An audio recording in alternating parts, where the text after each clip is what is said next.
زندگی میں سب سے بڑی بات یہ ہے کہ آپ اپرچونیٹیز کو اویل کرنے کے لیے مینیج کر سکیں اپنے ٹائم کو، اپنی انرجی کو. سب سے بڑی بات یہی ہے. اور جو ہارنے کے لیے تیار ہو جائے وہ ایسا ضرور کر پاتا ہے، کیونکہ اس کے بعد دوسرا کوئی کام ہی نہیں سوائے اس کے کہ وہ مینیج کرے اپنی اپرچونیٹیز کو.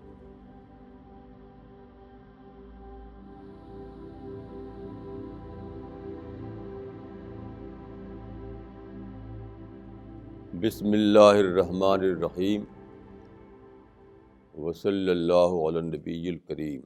دیکھیے، ایک آدمی نے کہا ہے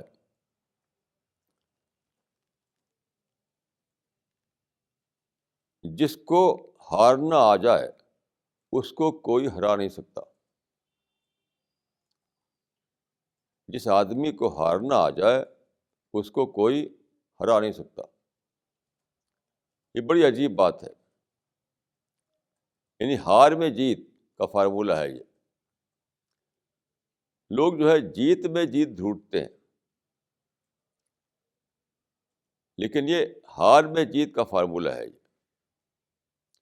میں سمجھتا ہوں کہ یہ بہت ہی سچا فارمولہ ہے. جو لوگ جیت میں جیت ڈھونڈتے ہیں ان کو کبھی جیت نہیں ہوتی. زندگی میں لڑتے رہتے ہیں، لڑتے لڑتے مر جاتے ہیں.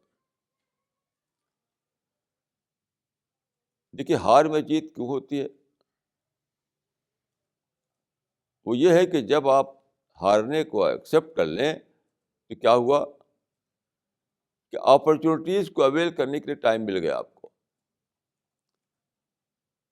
جب آپ لڑنا چاہیں، لڑ کر جیتنا چاہیں تو اپرچونیٹیز جو ہے ان اویلڈ پڑی رہتی ہیں. ان اویلڈ. آپ کے آس پاس اپرچونیٹیز ہوں گی لیکن وہ ان اویلڈ پڑی رہیں گی. تو سب سے بڑی چیز تو اپرچونیٹی کو اویل کرنا ہے. اپرچونیٹی کو اویل کرنے ہی سے کوئی کامیابی ملتی ہے. اور جو آپ لڑے بھڑیں گے، دوسروں سے چھیننا چاہیں گے جیت کو، تو آپ کے پاس ٹائم کہاں ہے؟ لیکن جب آپ ہارنے کو قبول کر لیں، یعنی یونیلیٹرل طور پر آپ ریسیٹ کر لیں، یونیلیٹرل طور پر آپ کمپرومائز کر لیں، یونیلیٹرل طور پر آپ ایڈجسٹ کر لیں، جس کا مطلب کیا ہوا کہ آپ نے اپنی انرجی کو بچا لیا، آپ نے اپنے ٹائم کو بچا لیا، تاکہ آپ آس پاس جو اپرچونیٹیز ہیں اس کو اویل کر سکیں. یہ مطلب ہے اس آدمی کے کہنے کا کہ جس کو ہارنا آ جائے اس کو کوئی ہرا نہیں سکتا، کیونکہ ہار کر کے وہ جیت کے راستے کو اپنا لے گا. جیت کا راستہ کیا ہے؟ اپرچونیٹیز کو اویل کرنا.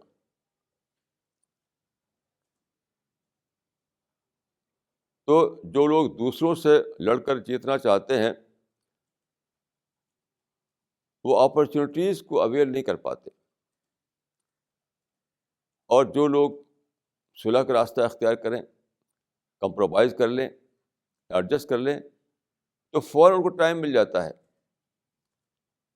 اپرچونیٹیز کو اویل کرنے کا.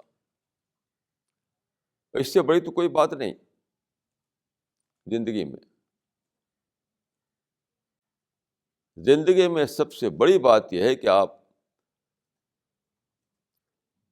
اپرچونیٹیز کو اویل کرنے کے لیے مینیج کر سکیں اپنے ٹائم کو، اپنی انرجی کو.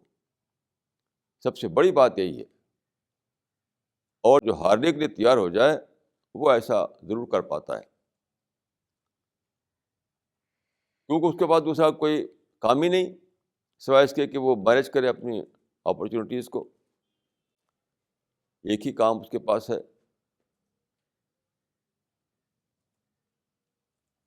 تو میں یہ کہوں گا کہ ہارنا سیکھیے، پھر آپ کو کوئی ہرا نہیں سکے گا.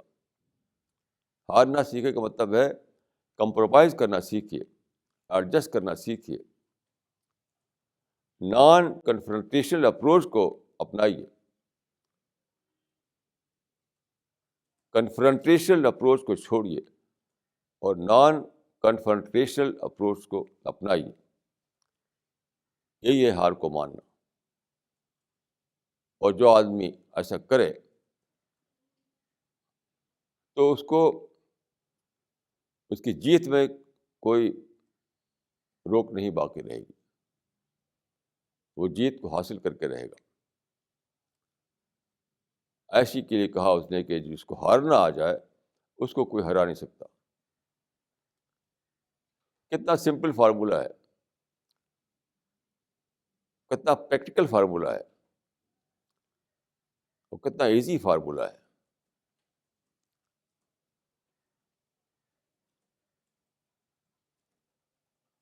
اس فارمولے کو اپنائیے اور پھر آپ کو کسی سے شکایت نہیں ہوگی.